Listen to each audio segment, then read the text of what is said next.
Epione pain management and regenerative centre. ఇక మీ నొప్పులు శాశ్వతం కావు. ఎన్నికల నోటిఫికేషన్ వచ్చింది. ఇంకా పోలింగ్ దగ్గరకు వస్తుంది, 3 వారాల్లో ఉంది కాబట్టి కాన్స్టిట్యున్సీ ఓసారి ఎలా జరుగుతుంది, ప్రచారం ఎట్లా జరుగుతుంది, పార్టీ వైపు నుంచి సంసిద్ధత ఏ రకంగా ఉంది రివ్యూ చేసుకుందామని వచ్చాము. బాగుంది, చాలా బాగుంది. జగన్మోహన్ రెడ్డి గారు గత 5 ఏళ్లుగా రాష్ట్రం అంతటా తీసుకొచ్చిన సంస్కరణలు కానీ, ప్రవేశపెట్టిన పథకాలు కానీ 87% ప్రజలకు సంపూర్ణంగా అందుతుండడం, దానివల్ల వాళ్ళ జీవితాల్లో, కుటుంబాల్లో మంచి మార్పులు, ఒక వెలుగు రావడం, ఇదంతా కూడా అందరికీ అనుభవమైంది. ఈ నేపథ్యంలో ఎన్నికలు వస్తున్నాయి. అసలు ఒక అజెండానే లేకుండా ఉన్న కేవలం అధికారంలోకి రావడం కోసమే పొత్తుల కోసం వెంపర్లాడి నానాజాతి సమితిలాగా తయారైన చంద్రబాబు కూటమి ఒకవైపు, పూర్తి వైఎస్ఆర్ కాంగ్రెస్ పార్టీ ప్రభుత్వం చేసిన మంచిని అజెండాగా తీసుకొని దీని మీద మీ బ్లెస్సింగ్స్, ఆశీస్సులు ఇవ్వండి అని జగన్మోహన్ రెడ్డి గారు ఒక్కరే, ఆయన వెనక ఈ సైన్యం, వైఎస్ఆర్ కాంగ్రెస్ పార్టీ సైన్యం.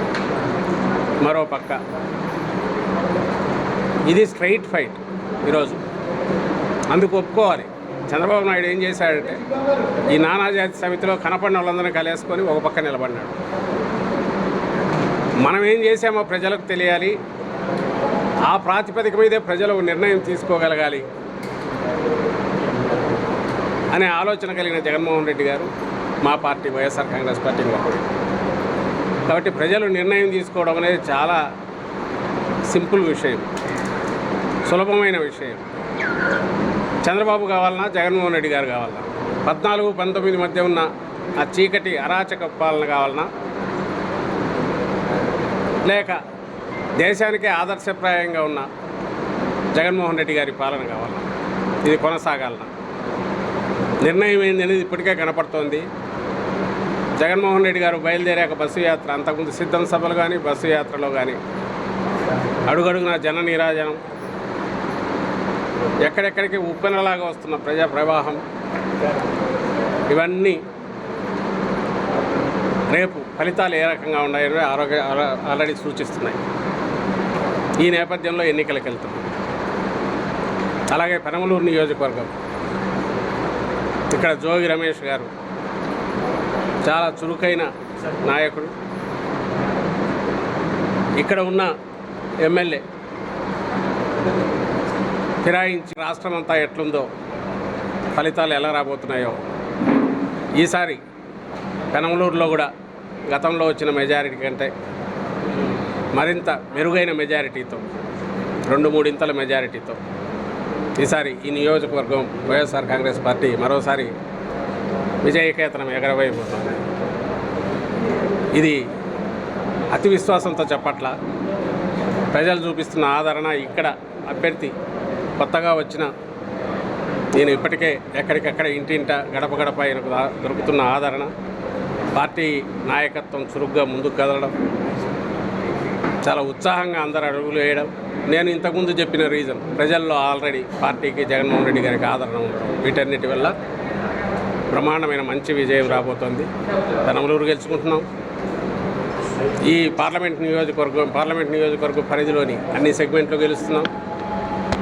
పార్లమెంట్ అభ్యర్థి డాక్టర్ చంద్రశేఖర్ కూడా బ్రహ్మాండమైన మెజారిటీతో గెలవబోతున్నారు.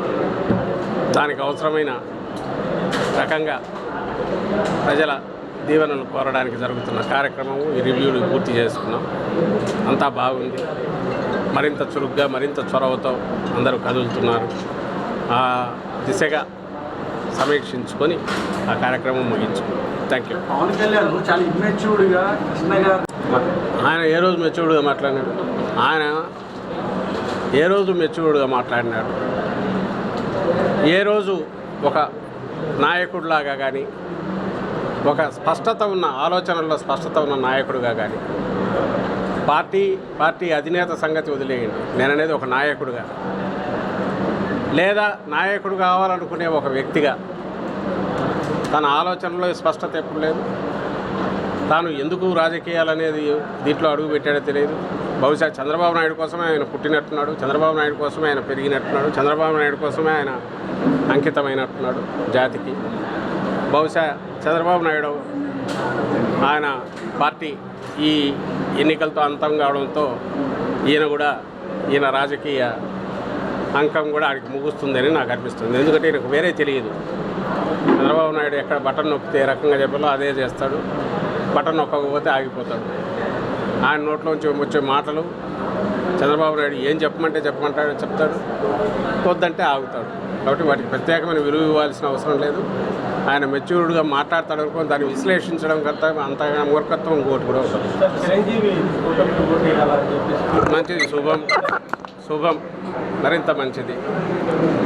It is not about Chiranjeevi ఆరు ఇంకొకరు ఒక వ్యక్తిలో కాదు, మొత్తం శక్తులన్నీ ఏకమైనాయి ఆ పక్క. దానికి ఇంకొక ఇద్దరు వ్యక్తులు ఎక్కువ జోడైతే దానివల్ల ఒరిగేది. నిజంగా చెప్తున్నా కదా, ఈరోజు ఎంత హాయిగా ఉందంటే స్పష్టత ఉంది. ఆంధ్రప్రదేశ్ రాజకీయ స్క్రీన్ మీద, ఆ తెర మీద జగన్మోహన్ రెడ్డి గారు ఒక్కరు ఒకవైపు ఉన్నారు. మొత్తం తోడేళ్ళు, గుంట నక్కలు, నానా రకాల హైనాలు, ఇంకా ఏవో ఉన్నాయి, ముళ్ళ పందులు అన్నీ కలిసి ఇంకో పక్క వచ్చినాయి. ఈ పక్క జగన్మోహన్ రెడ్డి గారు ఒకరు ఉన్నారు. జనమంతా ఇటున్నారు. ఆ పక్క వాళ్ళందరూ అధికారం కోసం ఉన్నారు. ఈయన అధికారం అంటే ఒక బాధ్యతగా, ప్రజలకు మమేకమై ప్రజలకు సేవ చేయడమే ఒక లక్ష్యంగా, ఓ మంచి రాష్ట్రంగా, అభివృద్ధి చెందిన రాష్ట్రంగా సంక్షేమం ద్వారా దీన్ని తీర్చిదిద్దాని లక్ష్యంతో ఈయన ఉన్నారు.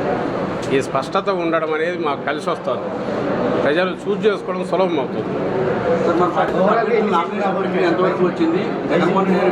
ఏమండి, చెప్పాను కదా గతంలో 151 ప్లస్ ఎంతనే చూద్దాం. లెటర్స్ బై ఉన్న విషయం రాసింటారు, ఏముందట. అందులో ఆమె ఇంకో పార్టీకి అధ్యక్షురాలైనంత మాత్రాన జగన్మోహన్ రెడ్డి గారి చెల్లెలు కాకుండా పోరు, అలాగే ఆమె కుటుంబ సభ్యురాలు కాకుండా పోరు. అందువల్ల వాళ్ళ మధ్య ఉన్న సంబంధాలు ఉన్నాయో అక్కడ కంపల్సరీగా డిక్లేర్ చేయాలి కాబట్టి అందులో వచ్చింది. దానికి ప్రత్యేకంగా వేరే అర్థం బాగా జరుగుతున్నాయి.